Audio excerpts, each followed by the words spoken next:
So before we get into examples of counterviolence in media, it needs to be understood exactly the distinction between combatants and civilians. So civilians are just any person who isn't involved in an armed struggle. These are just your workforce, your people who are just living their lives, enjoying their families, whatever. This is what you think of when you think of like innocent civilians.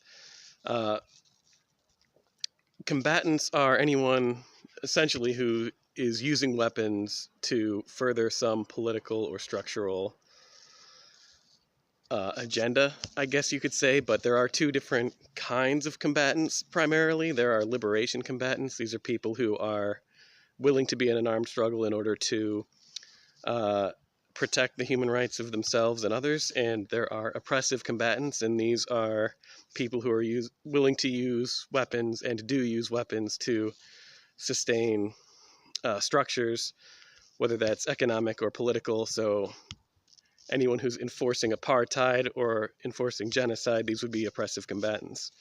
And it's important to understand this distinction because, uh, as we'll see, uh, violent and counter-violent behavior uh, can and will be aligned with international law and the internationally declared human rights, such as in the UDHR.